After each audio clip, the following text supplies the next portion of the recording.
Hey there, welcome to The Hash.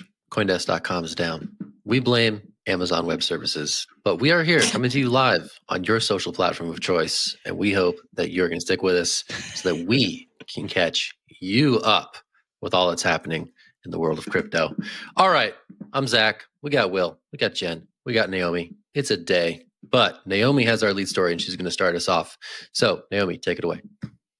All right. So interesting news to come out of the DOJ. They're apparently launching a new task force that is focused on crypto. Yay! So under the pretext of holding corrupt actors accountable, the Biden administration has introduced a 5-pillar strategy to counter corruption. And pillar 3 reads as follows. DOJ will utilize a newly established task force, the National Cryptocurrency Enforcement Team, to focus specifically on complex investigations and prosecutions of criminal misuses of cryptocurrency in particular. They didn't establish one to look at misuses of gold or, US dollars, $10 bills, but cryptocurrency. They have a new task force for it, and they also have expanded subpoena power for certain financial records maintained abroad while imposing new disclosure requirements.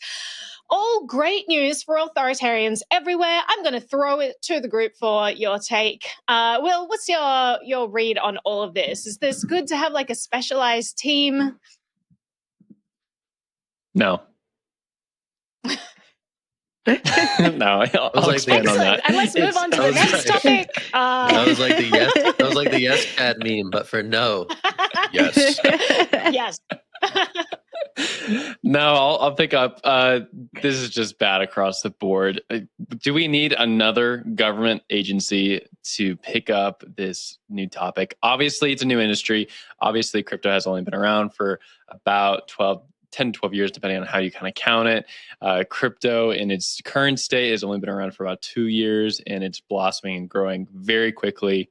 I have severe doubts that another alphabet soup agency in Washington, D.C. can figure out crypto. And I don't see how they're going to actually protect people, which is going to be the main focus of the mission. If the Biden administration is going to create a new agency that's supposed to dig into these records and protect investors, well, guess what? We already have the SEC, we already have the CFTC, and they're not able to do it. There's plenty of people from 2016, 2017, 2018 who lost tremendous amounts of money during the ICO boom to frauds and scammers. And the SEC has had zero ability to get back on it. We've seen a lot of large companies, a lot of large ICOs. Nothing's really happened to them. Slap on the wrist. And I think that just kind of speaks to how the markets are outpacing government. And I think crypto it has the edge. It has the lead on government. And you're not going to be able to slow that down just by adding yet another agency to the government trove. One thing that is interesting, though, in kind of light of all the cybersecurity hacks we've seen this year, maybe there's an angle that's pretty new technology. That's a pretty new way of kind of abusing corporations are already out there. We've seen a few of those hacks where people encrypt all the data for a website and then demand Bitcoin back. Maybe there's something there, some sort of cross-government agency. But so far, I'm not super happy with this or impressed. Naomi, I'm assuming you have a similar take. Yeah, I just wanted to mention, and then I'll throw it to you, Jen, your comment about the SEC. And a lot of these agencies, I mean, if you look at the SEC and who they were targeting during the ICO boom, it wasn't the people that anyone thought was a scammer. It was all the successful companies. They're literally targeting success rather than fraud. The first company in crypto that the SEC ever went after was Satoshi Dice. No one had complained of fraud about this gambling crypto website. It was just hugely successful, so the SEC went after it. They have a track record of targeting success in the industry rather than targeting the actual scammers. So just be aware of any time their PR, team comes out and says, "Oh, it's to protect people." But Jen, I'm going to throw it to you. Getting back to the DOJ here.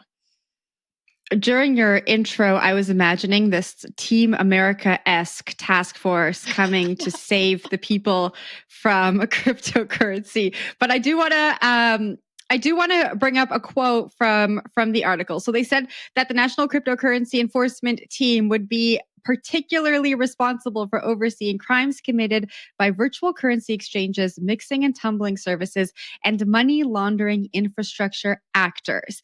And I just feel that this language is very dangerous and broad. Who are the actors they're going after? Are they not defining these actors so that they can just leave this very gray area? So when they're ready to come in and go after, people who are running exchanges that maybe money laundering is happening on, they can do that. But Zach, I'll pass it up to you. Yeah, I'm not too worried about this one. All this stuff is happening already. Like all this stuff is happening. Be worried with us, Zach. I'm not worried. This is already happening. Like people are already doing investigations. Yeah, but you're the one who has like 5 Alexas in his house listening to him. Like you ain't concerned with the privacy implications. I am so off the grid. You Zach's don't just even not worried. know. He's not worried. Zach is very off the grid. This is happening, and for them to sort of consolidate it under potentially one specialized roof, like, doesn't scare me as much as it might scare some of the other folks on this respected panel. But the thing that I think, this is not new, right? The fact that they're just trying to consolidate it into something that may make more sense from an administrative perspective, I don't know, just speaks to the mainstream of this asset class, I think, and then the reality is that these cries for consumer protection aren't going to go away. So I'm tossing it to Naomi. Naomi, what's up? Well, here's some troubling things, and Jen alluded to them earlier. If they're targeting mixers, if they're targeting tumblers, they're targeting tools, neutral tools that could be used to give people financial privacy. They could be used by bad guys and they could be used by good guys, right? And using these tools currently, I mean, if you want to make your transactions private, like that's why I have such issue with the term money laundering, because the government uses it and redefines it according to who they want to capture, right? The act itself of like not making all your transactions public is not illegal. And yet they will, if they think that there's a certain motivation for why you're targeting why you're laundering your money or why you're tumbling it, then they can go after you, like if they interpret it in a certain way. And that interpretation, again, is not written down in law. It's really, really broad and is applied as they see fit. So the implications I see here is that I think they're going to be going after financial privacy. I think that they're going to be saying, like, mixers, you are now illegal because, there happens to be illicit activities going on there. It's like, well, illicit activities go on in parking lots too. Like, are we going to outlaw them? Like, I just think it's really dangerous when you start to target the tools, which are neutral technologies, rather than actually targeting the criminals. And that's what I see a department like this, when they start talking about exchanges and tumblers and all that, that's what I see them doing here. But we'll see what happens. I'm not holding my breath, Zach. Maybe you'll be vindicated and I'll be like, bad. I'll be like, Alexa number 3, tumble my Bitcoin. Alexa number 2, tumble my Bitcoin. NSA, don't listen to this. That's what I'm going to do. NSA. Don't listen to these parts. NSA, your boss. Alexa, tumble my Bitcoin. That's what I'm going to do. Dan, I'm throwing this off to you. Let's see what shenanigans Jack's up to. Yeah, a less worrying story for at least 2 people on this panel. So Jack Dorsey and the team at Spiral, formerly known as Square Crypto, have released a mini documentary about their Lightning development kit, and it stars a Jack Dorsey puppet. So his team is in it. They have these really cool 80s inspired graphics. And the documentary showcases the capabilities of the Lightning Development Kit, describing it as a program that makes it easy for any developer in the world to build a wallet. So Jack left Twitter. He's going hard with Spiral and Block now. And now there's this really fun documentary that was released on Twitter yesterday. And it reinforces this message that Jack has been speaking about all year. He really believes that Bitcoin is the future of payments for the internet. But Will, I saw you commenting on the thread under the video yesterday. So I'm going to toss this off to you. What did you think of the documentary?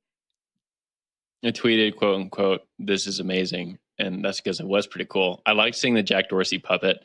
I thought he was fantastic. Jack Dorsey played him as well. So that was pretty interesting. And I would just say everyone should go watch it. I don't know if I have much more to comment besides that. I guess it's interesting to see more video marketing kind of take off as the space gets more mature, especially for something as niche as the LDK. It's like not something most people know about or care about, but this kind of made it more relatable. Zach, I'll throw it up to you though. This is cool. I haven't seen this yet, so I'm gonna take your advice and go check this out. haven't But watched yeah, it? it is cool to see these teams, right? Like this is like Matt Corallo, this is Steve Lee. They're like this is like a little skunkworks within a publicly traded payments company that is working on Lightning payments. That's just pretty cool when you think about it, honestly. So to see them in action and trying to get a little screen time, definitely gonna check this one out and see what the deal is. But it's cool to see them still doing their thing under a new brand. Good stuff. Yeah, in the video, the Jack Dorsey puppet pays for a nose piercing with Bitcoin and a movie ticket, and it just really reminded me of you, Naomi. So that's my segue down.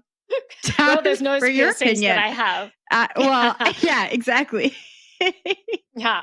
Well, I thought it was hilarious. It was great to see Jack in a role where he's like not taking himself too seriously at all. You have this puppet that like trying to weight lift and failing miserably. He's like talking about like random things about how his like nose hole closes over. Like, I don't know. It's just really enjoyable to see him so casual right now. And I'm thinking, well, it's now that he's not at the helm of Twitter, where he's, under threat of like antitrust lawsuits and censorship and all kinds of things and government coercion, like, is he loosening up a bit? And I was like, well, he's still ahead of Square, and financial industry is like one of the most heavily regulated industries in America. So it was surprising to me to see him so loose in this video in puppet form. I really enjoyed it, and it was a very clever, like all of the editing was clever. They even had some like in-house production jokes at the end. Anyone who's ever been on a film or TV set, it's a very funny video, I thought. And just to kind of explain what the Lightning Development Kit is, I think that's important for the audience. So, you have coins, you have developers who put together all kinds of things like SDKs, which are basically packages that enable integration with other apps. So they'll put together like a library and all of these tools that are neatly packaged and say like, here, you can like integrate this, or you can build on this, or here's everything you need to take this further. And Lightning traditionally has had a really bad rap. You have Lightning wallets, then you have like everything else you use wallets, because it's been very difficult to integrate it. It's such a different specimen to the way a lot of coins work, which, are very easy to integrate. Like you integrate Zcash, it's a fork of Bitcoin, a code base. So, it's just very easy to get those things integrated. And then Lightning, you just haven't seen that same integration. So hopefully what this will do is it'll make it easier for wallets to seamlessly integrate this so that more people can use it. I'm always excited when you see teams start to work on user experience rather than just the tech. It just shows maturity in the space. You see that across the board in a lot of coins at the moment who are now focusing on these SDKs so that like the wallets can provide a better user experience and not just focus on the bare bones. Like, let's get the tech working. So that now that Lightning is at that level, that's very interesting to see. And I'll be, watching to see what happens in development in this space for a while, see if that increases usage. And just like the final thing, then I'll throw it back to you, Jen. I am all here for changing the narrative about Bitcoin. I am not a HODL narrative person when it comes to crypto. I am this should replace the fiat system, which means replace it in our lives, which means we don't need the fiat system. We have a system that is uncontrollable, permissionless, easy to use. Like we should be using the choice that we have. But a lot of people are like, I'm just going to collect and keep using fiat for everything in my life. But one day when I really need it, that crypto will be there. I was like, well, guys, you probably really need it sometime soon. So let's get that integrated. Let's get the narrative changed and get things used in our everyday life. So I do like that narrative shift. But Jen, I'll throw it to you. Yeah, I'll just wrap it up by saying we talk so much on the show about accessible education in the crypto space. And I thought this was really interesting because they did a really good job at explaining the Lightning Network and how it works and how it could fit into our lives as we move into the future. And they already have the audience. So we've seen a whole bunch of exchanges and crypto companies try not try, they are publishing documents and videos that make education accessible. But I feel like Square, already has that mainstream audience, and they just really nailed it on the head with this documentary and explaining how it can fit into their lives. So I'm really excited to see what other content they come out with in the new year. All right, we're going to take a break. We're going to take a pause. When we get back, Will is going to talk about Craig Wright trial wrapped up creator yesterday. of Bitcoin. Will's going to break it down. Will, get off the show. Will. I'm going to get sued if I say anything else. Yeah. That's true. So I gotta be Everyone careful. toe the line. Best behavior, everybody. Best behavior, everybody. Stick with us. We're going to take a break, and then we'll be back. It's The Hash.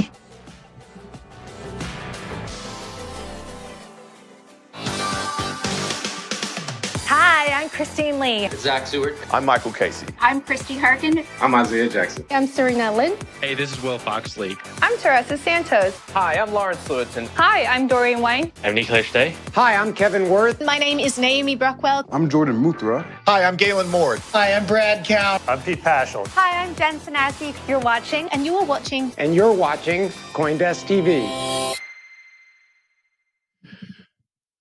And you're watching The Hash on CoinDesk TV. I'm Zach Seward. I'm going to talk about a story that we did this morning. Ooh. It's about TRM Labs. It is about TRM Labs. They're one of these crypto sleuthing firms. My favorite thing that we use to describe these firms is crypto sleuthing firms.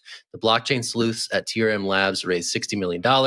Interesting thing here is a lot of credit card companies were backing this round. So we had American Express and Visa involved in this funding round. Comes after MasterCard acquired competing blockchain sleuth CipherTrace earlier this year. I think it was in September. So we're going to talk about this. I think this pairs nicely with sort of our DOJ discussion. There's definitely a cottage industry within crypto of firms like this who track blockchain data to make sure everything is up to snuff for law enforcement and compliance firms alike.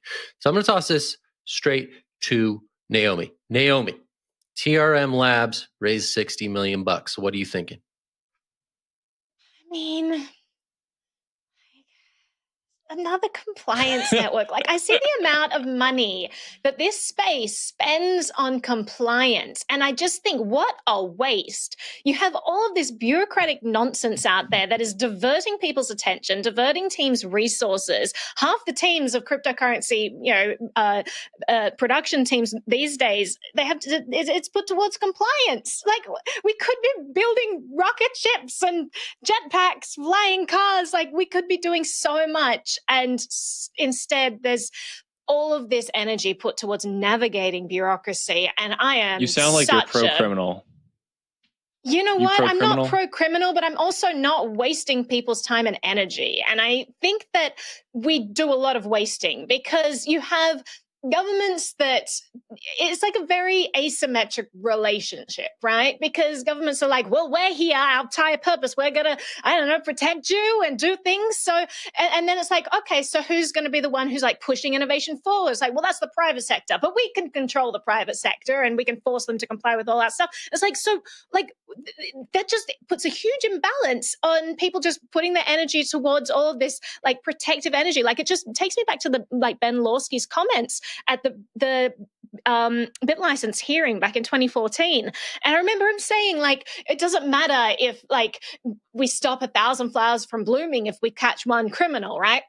And it made me so sad to hear that because that's the mentality of these people. They don't care what innovation we're stopping, how many lives could be improved, how many lives could be saved, by pushing the envelope forward with technology that improves people's lives, because they're so bent on just, getting those criminals. And I think that it is the wrong way to be looking at things, but I'll throw it to the group. Will, I'll throw it to you.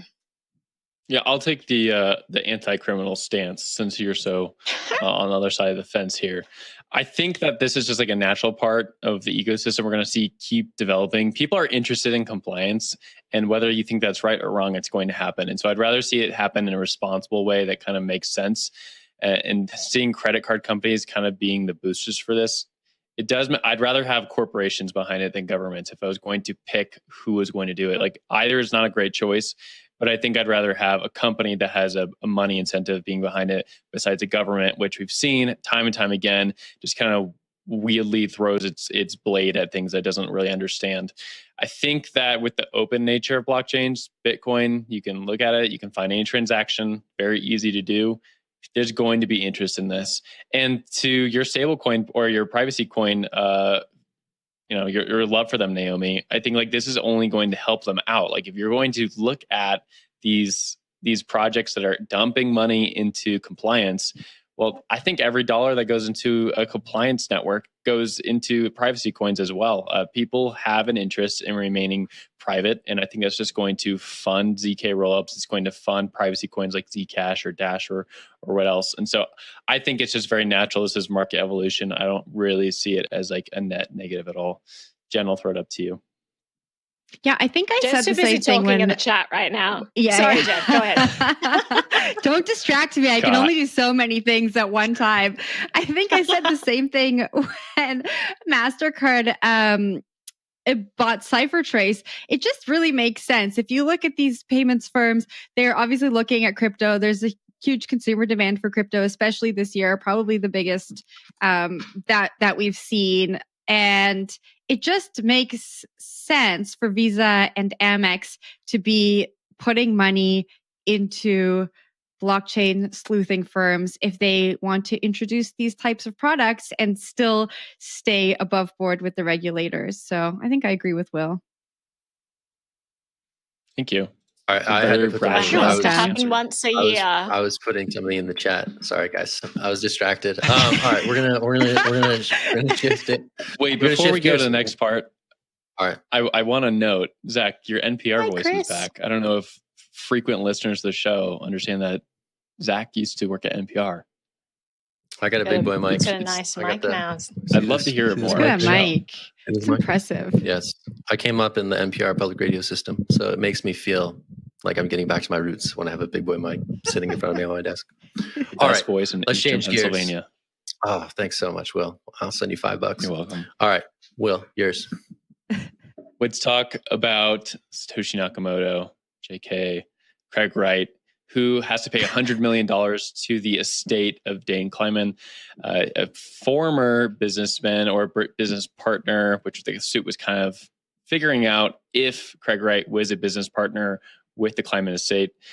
Dave Kleiman died a few years ago, and his brother was bringing this case against Craig Wright on his behalf, and they settled for $100 million. The case itself was going well into the billions of dollars based on Bitcoin that the two claimed to have mined back in the day as part of Craig Wright's deceitful claim to be Satoshi Nakamoto. This is a pretty interesting case in that basically the entire case was dependent on the idea that Craig Wright was Satoshi, even though he's been proven time and time again not to be Satoshi. But they just kind of accepted it as fact. And then from there, they were going to say, hey, what are we doing with these assets that the two claimed to have mined back in the day as part of the launching of Bitcoin? Zach, I want to throw this one to you. Maybe you can unpack it a little bit better than I can. But Craig Wright basically lost $100 million and has to pay it out to the Kleiman estate. Yeah, I mean, but on the other stuff, he was largely vindicated, right? So I think to me, what the reporting that we were doing down from Florida on this thing, it sort of just showed to me sort of a lack of technical understanding about some of these topics, and I think like that made it really difficult for a jury to determine what the hell was going on here. So that seemed to be the case as this unfolded over the last couple of weeks, but. The fact that this has kind of come to a close for now, hopefully provides some closure on this whole thing, but I really doubt it. I mean, Craig Wright has historically been a very contentious character in the space, and I don't think that will change anytime soon. So, yeah, I don't know. I don't have anything super smart to say on this one, but I'll toss it to Naomi. So Chris Troutner in the chat said that he really wanted to see the next chapter of the circus, fake Toshi trying to hand over the BTC he does not control. But alas, the verdict did not allow that to happen. I would have liked to see that as well. And let's just kind of take some steps back, because this court case started in it was 2019, where we had all of these initial exhibits put forward by Wright himself. And if you actually dig in, there was there's so much to unpack. I know we're running out of time, so I'm going to do this really, really quickly here, right? So you go through the initial document where the judge at the time dismissed Wright's motion to dismiss the trial. So the judge says the defendant has made many conflicting statements regarding the ownership of WNK 2013. The defendant signed a contract representing that Dave Kleiman is 100% the owner. This was filed before the Supreme Court in New South Wales. Later in 2013, the defendants signed a sworn affidavit in the Supreme Court of New South Wales declaring he and Kleiman owned 50% each. Okay? 2018, in a sworn affidavit, the defendant stated he has never been a member of W&K. Okay, 2019, during his deposition, the defendant testified under oath he had no idea who the owners were, and he was definitely not an owner. And then he said, well, contrary to the statements above, there are 3 additional parties that may be members of W&K. And then he's like, well, it's my wife. And like, it just goes on and on. Not only that, one of the documents he put forward at the start of this case, which was an email that came to, basically said that we've been mining Bitcoin, yada, yada. The PGP signature of the email, which was meant to have been authored by Dave Kleiman, was created a year after his death. So there's all of these things that come up. Meanwhile, you have Ira Kleiman there saying like, well, if Craig Wright is saying he's Satoshi and Kleiman was also Satoshi, then we should get half of this, right? Not realizing that all of the documents put forth by Wright to say, to prove that he's Satoshi, there's so many forgeries as part of it. So it's just been such a circus to watch this thing play out. I feel bad for Ira Kleiman. I feel bad for people who believe that this is all above board. Just look at all of the red flags there. But Zach, I'll throw it to you to wrap us up. All right, we'll wrap it up there. All right, that was the show for today. That was the hash. We're going to be back tomorrow, hopefully on the site as well as on YouTube and Twitter and stuff. Good times in the chat. Thanks, everybody. We'll see you tomorrow. I'm Zach Seward. We got Will Foxley. We got Jen Sanasi. We got Naomi Brockwell. This has been The Hash, production of CoinDesk TV. Stick around, 3 p.m. Eastern, all about Bitcoin, and we'll see you soon. See you, everybody. Bye. Bye.